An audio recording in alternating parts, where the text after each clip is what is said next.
Oh, there we go. Good evening, everybody, and welcome to Living Manna. Hi, guys. It's Wednesday night, means it's Bible study time. Oh, I hope you guys are having a good week out there, having a good week here. Busy week for us. It's, of course, Wednesday night, which means it's time for us to open up Yah's Word and get into some study. We've been talking about Isaiah for a while. We're going to sort of finish that up tonight. If you are joining us for the first time, just hanging out with us for the first time, make sure that you hit that subscribe button, get the bell so you're notified each time that we go live. Give us a thumbs up if you enjoyed the message, if you enjoy the studies that we do. Hopefully you guys will enjoy what we're going to do tonight. And like and share this with somebody. Send it out to somebody else who you think might benefit from the study. As I said, we've been talking about Isaiah chapter, well, not just, we're going to do chapter 53 tonight. We're going to just go right through the whole chapter. But we've been talking about the book of Isaiah for a couple of weeks now, really from chapters 40 all the way to 53, 54, even up to 55. It's the story of really the second Exodus or the second Passover, the story of Messiah. And of course, we've been trying to battle with the question of, and here's just the title for tonight, so you guys can see that, pop that up there for everybody. The Suffering Servant, Isaiah 53. So we've been the whole reason for this is because of the response that we often get. I've certainly seen, I've heard, I'm sure you guys have bumped into this too. Some of the different ideas that are out there about Isaiah, especially from our Jewish brethren, that Isaiah 53 is not about the Messiah, that it's about the house of Israel. The house of Israel is the suffering servant. And as we get into Isaiah 53 tonight, you're going to see there's absolutely no way that Isaiah 53 is about a nation. It's not about a people. It is about an individual. And honestly, it's about there's only one individual in all of human history that really sort of hits all the buttons in this. And of course, that is the Messiah. So that's kind of what we're going to do tonight. Let's start off with a prayer, and then we'll jump right into it. Abba, we love you. We ask for eyes to see, ears to hear, and hearts that are willing to obey. In the Master's name. Okay, so the suffering servant. Let me make this a little bit bigger for you guys so you all can see. Obviously, a very eye-popping picture there. Screenshot. The suffering servant, of course, the back of the master after he's been whipped. Of course, I'm sure that you guys have all seen by now the Passion of the Christ. Every time that when I watch that scene when they're flogging him, oh my goodness, it's heartbreaking. It really is. You know, you realize the things that he suffered through. But there it is. He gave his back to the smiters, which actually comes right out of Isaiah. Of course, it is part of the story of the suffering servant. But just by the way, just quick review. I know I said it already, but here's just quick review. Isaiah 53, there's the Jewish perspective, right? And it's most of Judaism. It's not all, but it's most of Judaism. The idea that the suffering servant is actually Israel, or they just read right over it, skip it, and don't really pay it too much mind. But that Isaiah 53 is talking about the nation of Israel, the people of Israel that have suffered throughout history, wherever they were, be it in the Middle East, be it in Europe, everywhere they've been, all over the world, they have been suffering. And so many look at that verse as, or these verses as, the servant that is being spoken of here is Israel. And there is no doubt that the servant is Israel. We talked about this before. We went over some of these scriptures. He is definitely talking about Israel as a servant, but he's also talking about a specific servant, just like Moses. You can check out some of the previous studies. You can get all the background on that and run through that if you haven't seen those studies. So that would be the Jewish perspective of Isaiah 53. The Muslim perspective would be, well, the Messiah never died anyway. Father is that, at least this is the Islamic perspective, that God is a great deceiver. And he deceived everybody. And I think they say Judas was the one who was hung on a cross and not Messiah.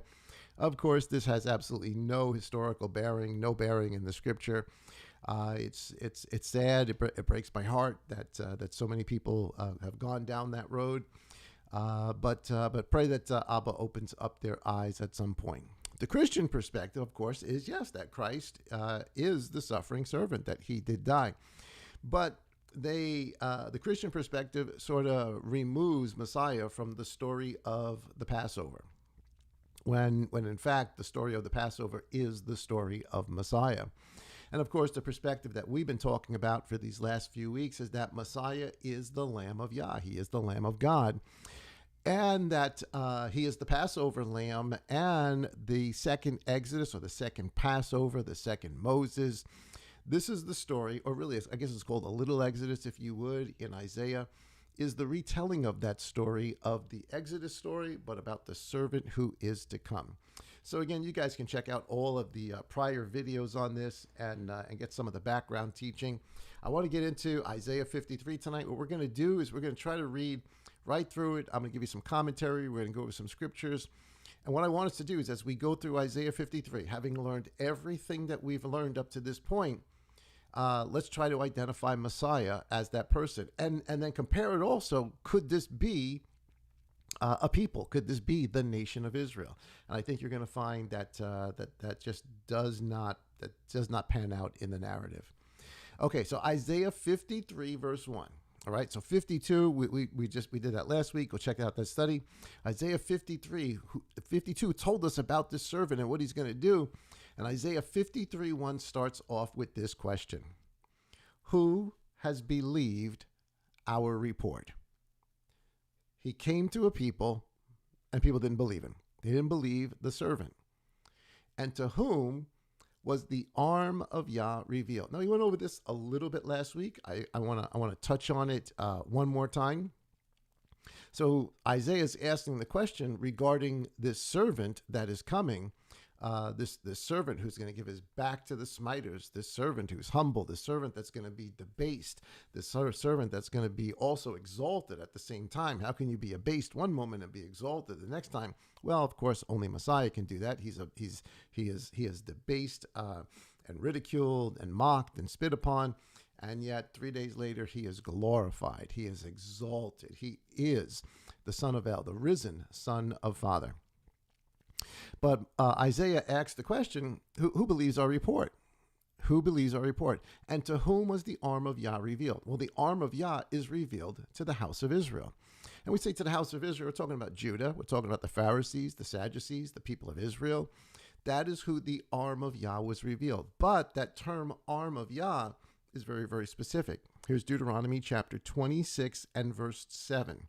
It says, "Then we cried out to Yahuwah, Elohim of our fathers, and Yahuwah heard our voice and saw our affliction and toil and our oppression.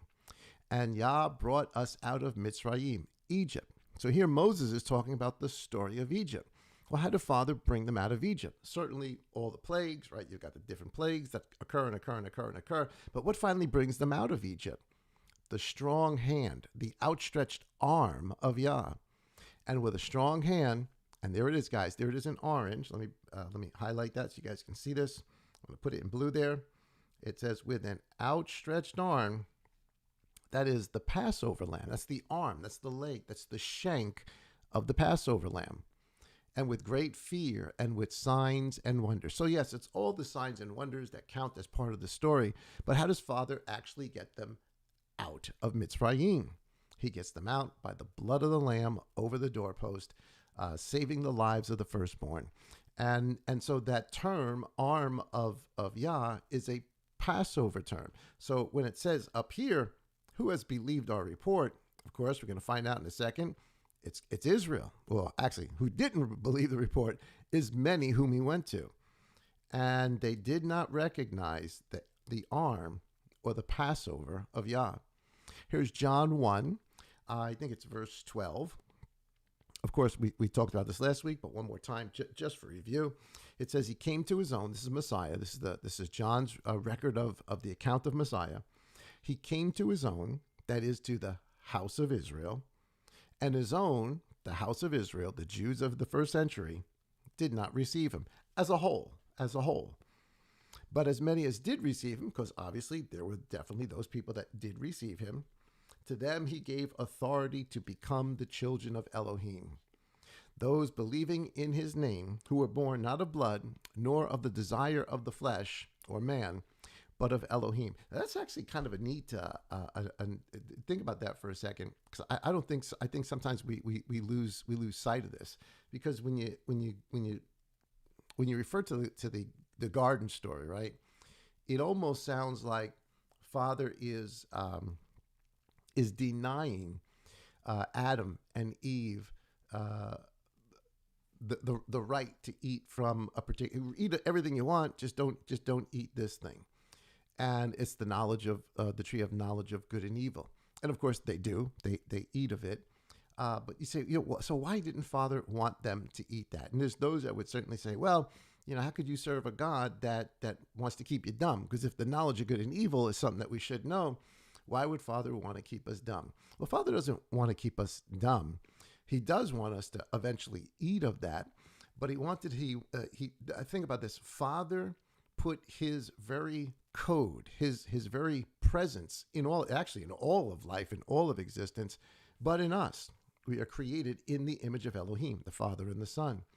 We bear their image. I'm going to use the word DNA, though that's probably not, their spiritual DNA is maybe a better way of saying it. We bear their spiritual DNA, but we're not like the Son.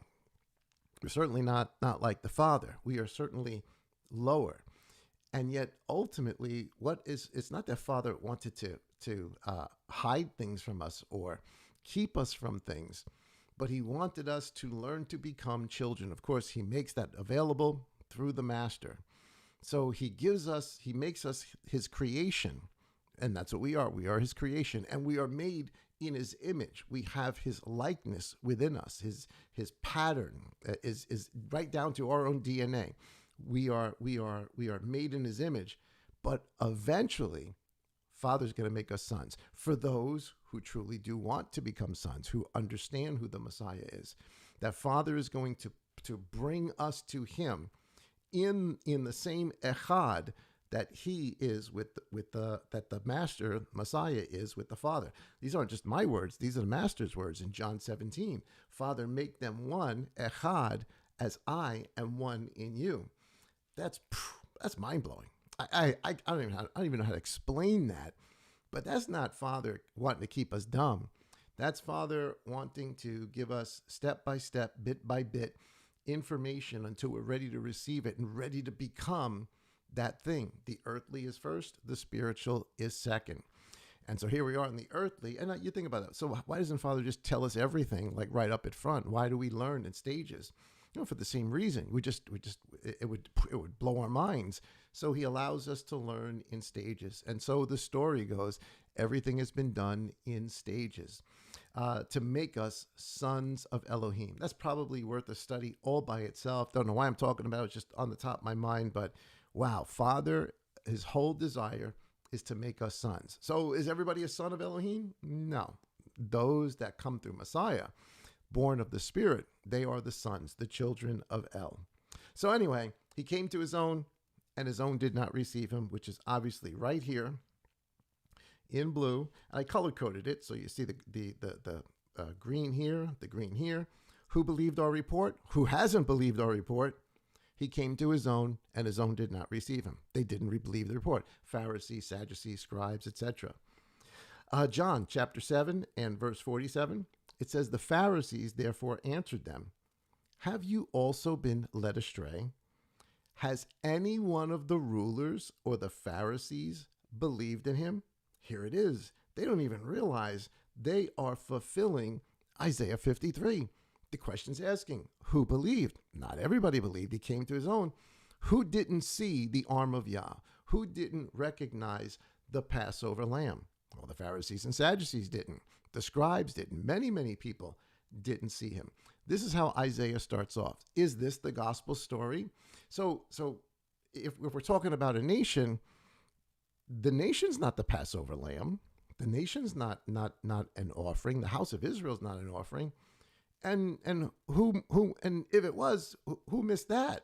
Well, nobody. They haven't done anything to be the Passover lamb. There's no story in that with them. It's not a nation, it's a person.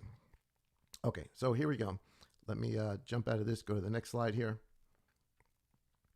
Isaiah chapter 53, the next verse, it says, for he, this suffering servant, he grew up before him, before Father, as a tender plant, and as a root out of dry ground.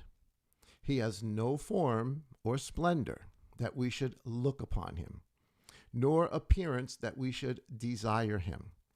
Despised and rejected by men, a man of pains and knowing sickness, and as one from whom the face is hidden, being despised, and we did not consider him. Now, I get it. You can say, well, the house of Israel, the Jews have certainly been despised in all the different places where they've been. They've had a really, really tough history these last 2,000 years. And that's absolutely true. It's what the Messiah said was going to happen.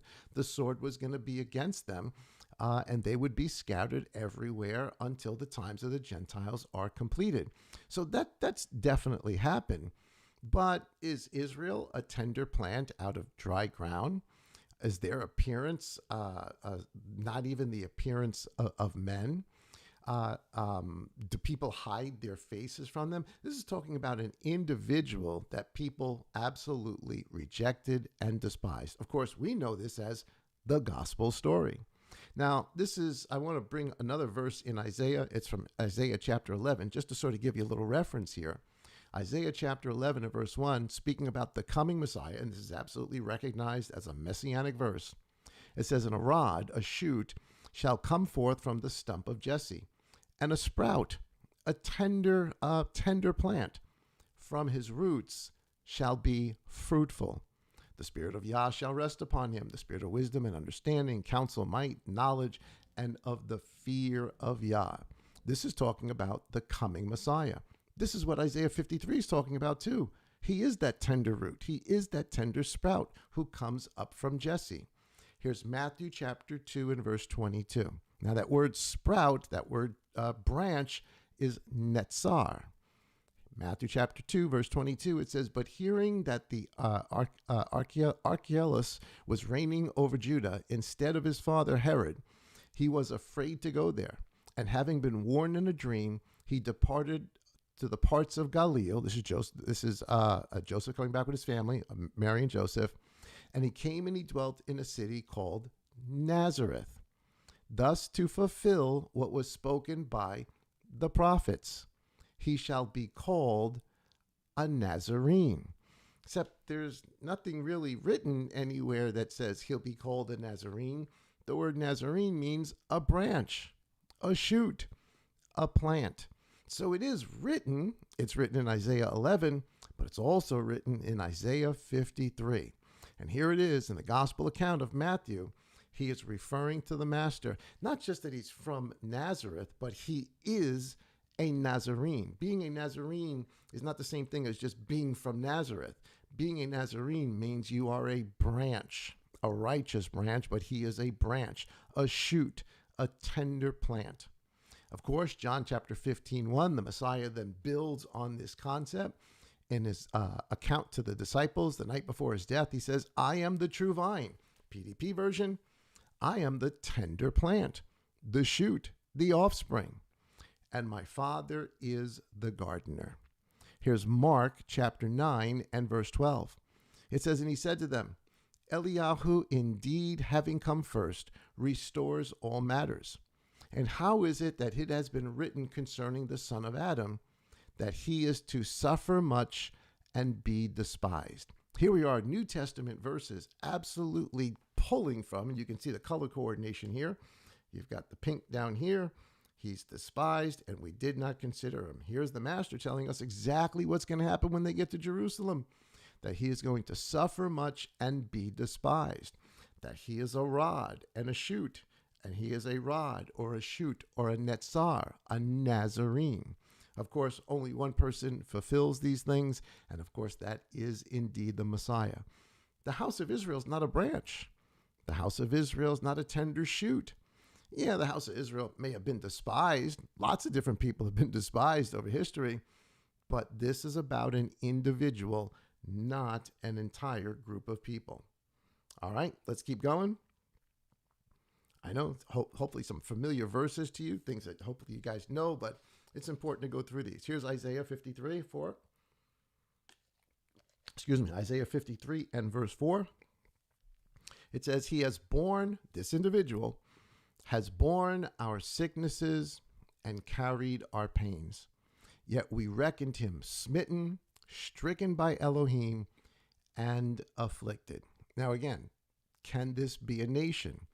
Well, has the nation of Israel borne all of our sicknesses and carried all of our pains? Well, the simple answer to that would be no. No, absolutely not. They have not. We're talking about the sins of the world, the pains, the sicknesses. No, Israel has not done that. Israel never tried to do that. Israel isn't doing it now, and it's not going to do it anytime in the future. This is not about a nation. This is about an individual. So this individual is going to bear our sicknesses, and yet many are going to think him smitten, stricken by Elohim, rejected by Elohim, and afflicted. Here are some New Testament verses that sort of highlight that. Matthew chapter 15 and verse 30. And large crowds came to him, having with them those who were lame, blind, dumb, crippled, and many others. And they laid them down at the feet of Yahushua, and he healed them. He bore their sicknesses, and he carried their pains. Goes up to the tomb of Lazarus, and he cries. He cries. He bore our pain, so that the crowd marveled when they saw the dumb speaking, the crippled well, the lame walking, and the blind seeing.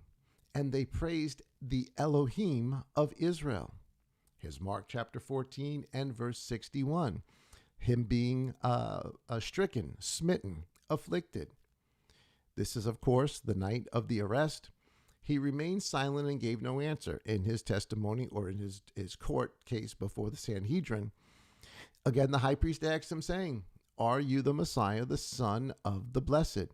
And Yahushua said, "I am, and you shall see the Son of Adam sitting at the right hand of power and coming on the clouds of heaven." And tearing his garments, the high priest said, "What further need do we have of witnesses? You have heard the blasphemy." Blasphemy being he's done something now to be stricken and smitten by God. Blasphemy is as bad as you can get. You have heard the blasphemy. What do you think? And so what happens? Well, there it is in the pink. It's pink down here, and of course it's the same color code up here. And they all condemned him to be liable to death. And some began to spit on him and to blindfold him and to beat him and to say to him, "Prophesy." They reckoned him smitten, stricken by Elohim, and afflicted, even though he bore our sicknesses and carried our pains. This is not about a nation. This is about an individual, the Messiah. Of course, it's only the story of the gospel. It's the only person in all of Hebrew history that fits this pattern.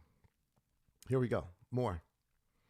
Isaiah chapter 53 and verse 5. We're just going to go shoot right through the whole chapter. Isaiah chapter 53 and verse 5. But he was pierced for our transgressions. He was crushed for our crookedness. The chastisement for our peace was upon him. And of course, very, very familiar verse there. And by his stripes we are healed. Of course, the opening picture there of the back of the Messiah, all ripped up by the flogging and the whipping. It is by his stripes, the stripes that he receives, that we eventually are healed. But this is talking about him being pierced. Of course, we're referring here to the crucifixion, crushed for our crookedness, dying for our sin. The peace, our shalom, comes from him after the resurrection. What does he say? The first thing he says when he goes in to see the disciples, "Shalom, peace be unto you. Peace I give you, not as the world gives you, I give you." So here's Matthew chapter 20 and verse 18. It says, "See," this is the master saying, "See, we are going up to Jerusalem, and the Son of Adam shall be delivered up to the chief priests and to the scribes, and they shall condemn him to death and deliver him to the nations, to mock and flog and to impale." Well, here it is, guys. Here's the words of the master. They're going to mock, flog. Let me use a different color here. They're going to mock, flog, and impale. He was pierced, impaled for our transgressions, crushed for our crookedness. By his stripes we are healed. And the Messiah is saying the same words. He's referring to the story of Isaiah. This is the true ultimate fulfillment of the Passover. Here's John chapter 19 and verse 1. Standing before Pilate, then therefore Pilate took Yahushua and flogged him. And the soldiers plaited a crown of thorns and placed it on his head, and they put a purple robe on him. Only one person fulfills this. In all of Hebrew history, only one individual. There is no way that this is about a nation. This is about the Messiah, the Mashiach, the Savior, the King of Israel, and the King of Kings. And it is magnificent. Okay, let's just finish reading, going through the narrative. Here's Isaiah chapter 53 and verse 6. It says, "We all like sheep went astray. Each one of us has turned to his own way, and Yahuwah has laid on him the crookedness of us all. He was oppressed and he was afflicted, but he did not open his mouth. He was led as a lamb to the slaughter, and as a sheep before its shearers is silent, he did not open his mouth." Now, of course, a lot of our Jewish commentators on this would say, well, that's Israel. Israel's been led to the slaughter multiple times. And that may be true, that they've certainly gone through all sorts of different things. But this is telling us that this individual is going to have the sin of the world, the crookedness of everyone laid upon him.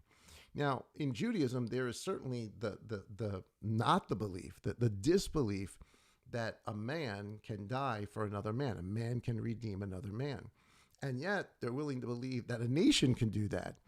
And yet here is Isaiah telling us this very thing, that it is a man. There is an individual coming who indeed is going to have the crookedness of us all people laid upon him. And he's going to do it like a lamb to the slaughter. Now, I've never, and we compared this last week when we talked about Jeremiah, how Jeremiah realized that this verse is talking about an individual because he uses it about himself. He quotes this same thing about the death plot that was planned against him, that Father made known to him. He quotes this verse. So even Jeremiah realized this is about a man. He put himself in that pattern, but this is about a man, not about a nation. Now, I've never sheared sheep or led lambs to a slaughter, but I have read that they actually are silent. They don't say anything. They don't baa. They don't cry. I guess they're so freaked out about what's going on. They're silent. And so it's telling us that the master or this individual, this suffering servant, would be led like a sheep to the slaughter. Here's Mark chapter 14 and verse 56. It says, now this, of course, is the night of the master's arrest. We read a portion of this already. He's being questioned by the priest, coming up with all sorts of sham trials, all sorts of lawfare is going on against him. Verse 56 says, "And many bore false witnesses against him, but their evidences did not agree." You know what? I would not want to be the people that bore false witness against the Messiah on that day. Could you imagine that? You're the guy that went up there and purposely lied about him and then got him killed. It's not going to be a good day for you. It says, "And some rose up and bore false witness against him, saying, 'We heard him saying, I shall destroy this dwelling place that is made with hands, and within 3 days I shall build another made without hands.'" That's not what the master said, but they're twisting his words. So there's, quasi-truth in there. There's a temple that's going to be destroyed. In 3 days, he's going to build it up, but he's not the one that strikes it down. They do. It says, "And not even then did their witnesses agree. Then the high priest stood up in the center and asked the master, saying, 'Have you no answer to make?'" So while all these people are being paraded in front of him and giving this false testimony about him, what does the master say? Nothing. He says nothing. He doesn't defend himself. He doesn't straighten out the testimony. He doesn't say, no, you're wrong. That's not exactly what I said. He says nothing, just like Isaiah said. Before he was a lamb led to the slaughter, and as a sheep before its shearers is silent, he did not open his mouth. And he doesn't until the high priest asked him the direct question, are you the son of El, the son of God? Here it is. Then the high priest stood up in the center and asked him, have you no answer to make? What do these witnesses against you? But he remained silent and he gave no answer. Again, until he's finally at the end asked, are you the son of El? And of course, he answers that in the affirmative, and they just freak out over that. Of course, that's blasphemy. We already read that scripture. But here it is, Isaiah 53. This is describing the story of the gospel. This is the master. This is not a nation. This is the master. Okay.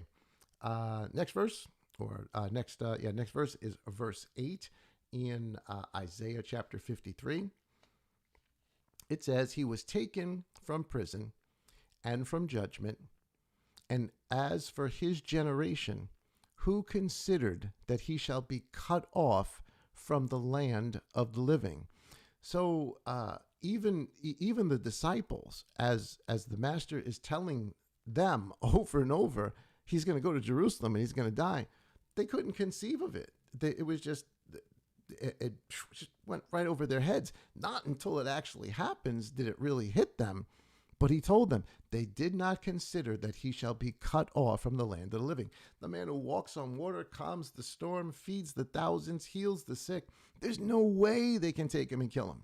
Wouldn't even consider it. And of course, here it is in Isaiah. And as for his generation, who considered that he should be cut off from the land of the living? In purple there, for the transgression of my people, he was stricken. Isaiah is telling us this individual is a sacrifice. He brings redemption to the people, to the house of Israel, and obviously to all people as well. And he was appointed a burial site with the wrong, with the evildoers, with the sinner, and with the rich at his death, because he had done no violence, nor was deceit in his mouth. And this is a really, really specific prophecy here, and I color-coded the whole thing so that it hopefully makes sense as we tear this thing apart. So let's deal with the purple first. It says, or the pink here, it says, for the transgression of my people, he was stricken. Here it is, John chapter 11, verse 51. But he did not say this from himself. This is the high priest. After the whole issue of Lazarus being raised, they got to kill Messiah. They got to kill Lazarus, and the high priest says something that is prophetic, but that comes really right out of Isaiah. But he did not say this from himself, Caiaphas, but being high priest that year, he prophesied that Yeshua or Yahushua was about to die for the nation. And not for the nation only, but to gather together into one the children of Elohim who were scattered abroad. Obviously, that includes us. Here it is. No one would even consider his death, but it is for the transgression of my people that he was stricken. And it is actually his enemies that say it. Now, Master says it of himself as well. But here's the enemies, his enemies saying it of him, that his death was necessary to preserve the nation. Of course, then John adds a little commentary there, not just the nation only, but all scattered peoples. Here is the green. He was appointed a burial site with the wrong. Here's Matthew chapter 27. The two robbers, the thieves, were impaled with him, one on the right and the other on the left. He was appointed a burial with the wrongdoers, with those who were crooked, with those who were sinners. Yeah, he was. He died in the midst of two sinners. But it also goes on to say, but with the rich at his death. So he dies with those who were sinners, guilty for what they had done. But in his burial, it is with the rich. Well, here's John chapter 19 and verse 40. And it says, Joseph of Arimathea, and of course Nicodemus, they take the Messiah's body down. Joseph of Arimathea is a very rich man. And he had a brand new tomb dug out. I mean, to dig out a tomb, to hew out a tomb from solid rock, that's a pretty expensive thing. That's, it's like buying a house back then, to prepare for his death, for his probably for his entire family, a family tomb. Nobody had ever been inside of it before. Hews it out. This rich man's tomb is going to become the resting place of the master for 3 days. He's just going to borrow it for a couple of days, going to give it back after, but still it fulfills the prophecy. And they took the body of the master and bound it in linen wrappings with spices, as was the habit of the Jews for burial. And at the place where he was impaled, there was a garden. And in the garden, a fresh tomb in which no one had yet been laid. He was laid to rest with the rich in his death, while he died in the midst of the sinners. What a marvelous prophecy. What an absolutely marvelous prophecy. And again, even the disciples, they couldn't believe it. Those of his generation could not believe that he was cut off. Even afterward, on the road to Emmaus, they couldn't believe it. When the Messiah is speaking with them on the road to Emmaus, they say, we thought he was the one. And yet he died. So here it is, Isaiah speaking about an individual. I just wish our Jewish brethren would take the time to, or would be patient enough to listen to the story of the gospel. This is marvelous. This is absolutely marvelous. All right, here we go. Next one is verse 10. It says, but Yahuwah was pleased to crush him. Now, this is kind of a crazy verse, right? Because if we're talking about a nation, if we're talking about Israel, and you are looking at yourself as we are the servant, that we fit all of these different parameters in Isaiah 53, then this verse is kind of disturbing, because it says that Yah was pleased to crush him. So if you follow that logic, then you would have to say, well, then Father was pleased for all the craziness that the Jewish people have gone through for the last 2,000 years, and even before that, but for the last 2,000 years. That's kind of weird, actually.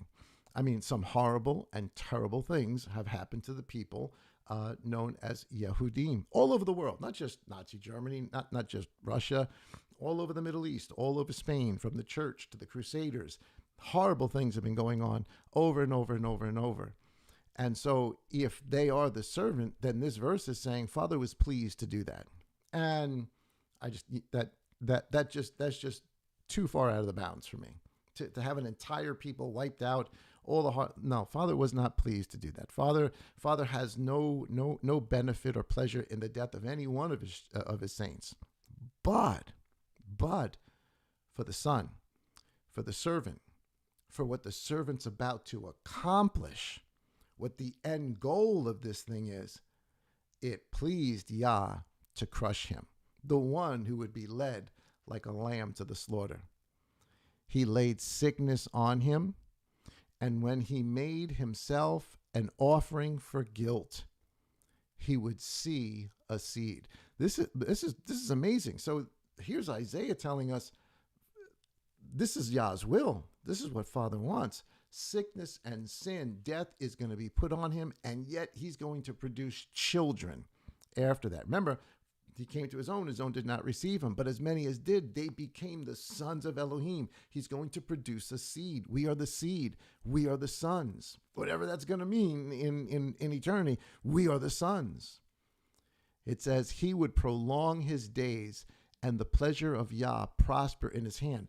This is a real dichotomy here, because he's being led as a lamb to the slaughter. He's going to die. It's telling us he was going to be buried. He was going to be crushed. He's buried he dies with the wicked. He's buried with the rich. And now it's telling us that Father was pleased to crush him, but that's not the end of him. He's going to see the result of his suffering, his life, and be satisfied. He's going to we're talking about resurrection here. Isaiah's talking about a resurrection. He's talking about death on one hand, and now he's talking about life. For who? For the servant. This is not a nation. A nation didn't die and for the sins of the world and then live and prosper and produce seed all over the world. No, that's not a nation. This is Messiah. through his knowledge, my righteous servant makes many righteous. Israel has made no one righteous, ever. None of us have been made righteous by Israel at all in any generation, including this one. And he bears their crookedness, their sin. Of course, we know this is only accomplished by one individual, that is the Messiah. Here's Matthew chapter 3 and verse 16.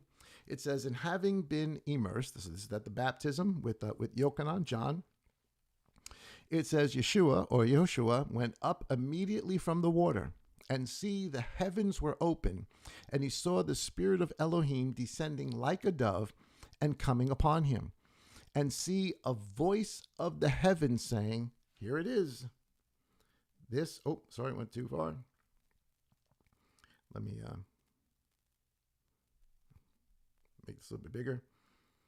This is my Son, the beloved, in whom I delight. But Yah was pleased to crush him. What the Son is about to do, what the Son is about to go through, pleased the Father.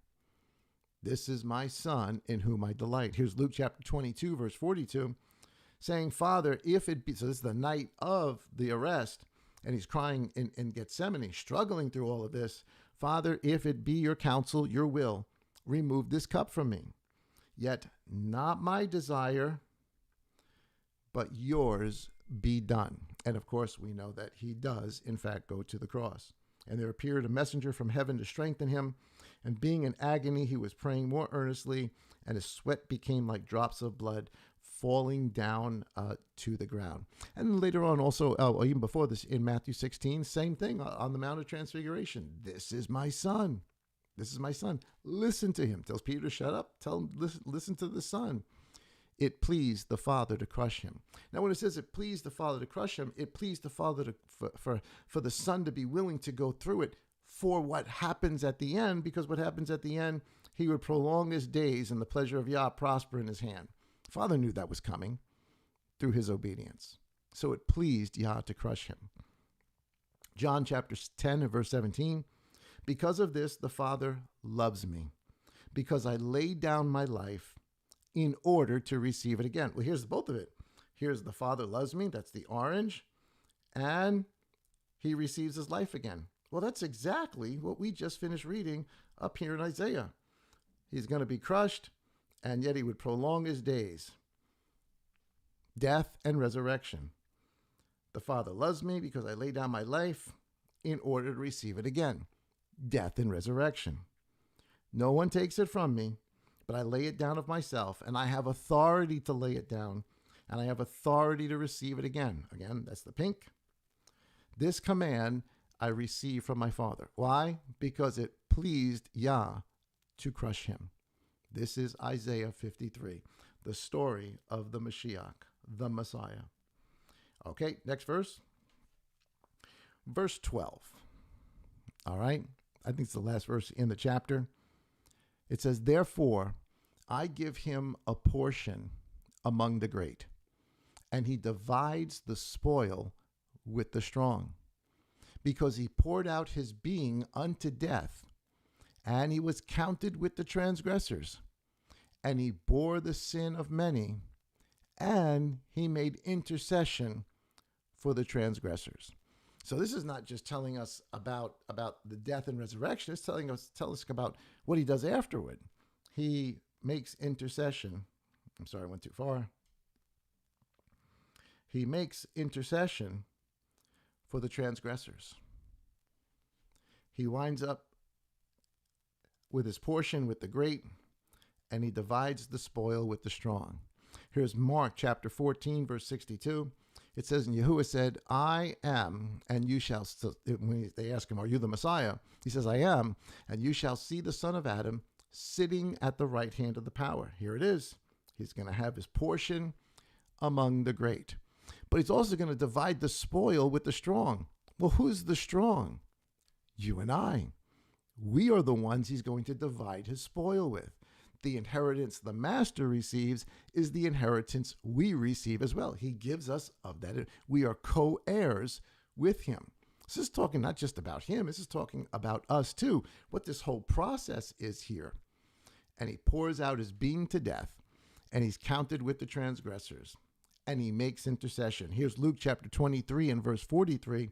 It says, and Yahusha said, so he's on the cross. He's actually on the cross, suffering. And what did he say?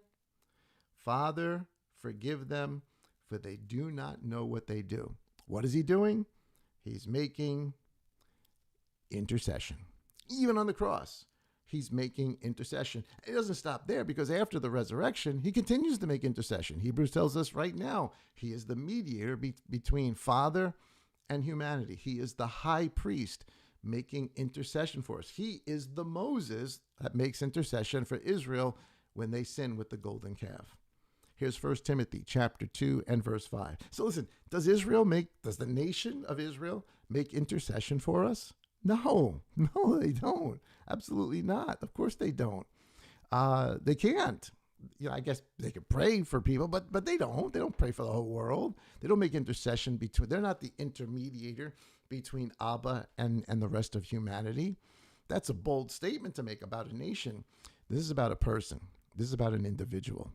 So 1 Timothy chapter 2, verse 5 says, this is Saul saying, for there is one Elohim and one mediator between Elohim. So he's talking about Father, between Elohim and men. The man Messiah, Yahushua, who gave himself as a ransom. So here it is. Let's take it apart real quick. Let me use a different color here. Here's yellow. So he is a mediator, the one who is the mediator between Elohim and men, and he pours out his being unto death, and he was counted with the transgressors, and he bore the sin of many. The man Messiah, Yahushua, who gave himself as a ransom for all, to be witnessed in its own seasons. What Saul is saying in 1 Timothy is Isaiah chapter 53 and verse 12. Even Saul realized this is about Messiah. This is not about the nation. It's about Messiah. It's about an individual, a man. So I hope that going through all of this, these last couple of weeks, have sort of opened up your eyes to some pieces of Isaiah. This wasn't an exhaustive study in Isaiah. To do Isaiah would take months and months and months and months and months. I just wanted to sort of zip through it over a couple of weeks and show you some highlight stuff. So the next time you're reading Isaiah, you can be more aware of the story content, the actual narrative as you're reading it, what's being said. There is the servant, the house of Israel, that is mentioned, the children of Jacob. But there is the servant, the suffering servant. That is the one who is the Lamb who takes away the sin of the world. And of course, who's that? That, of course, is the Messiah, as you well know. But hopefully you'll be a little bit better equipped now if you get a chance to speak to somebody, whether it's our Jewish brethren, our Muslim brethren, our Christian brethren, or even Torah roots people who, for some reason or another, there's some of them that just think that there's no Messiah. I don't know where they're getting that from, but they need to hear this too. So guys, I hope that you enjoyed that. We're going to end this particular portion of the study. We're going to start off with something brand new next week. Hopefully you guys enjoyed that, got a little something out of that. I know maybe a review for some of us, but sometimes it's good to go back and review and just look at these verses and see how they compare, how the story is so incredibly consistent from its prophetic utterings to the actual account that's given to us in Matthew, Mark, Luke, and John, and the rest of the epistles. Beloved, you cannot fake this stuff. You cannot fake this stuff.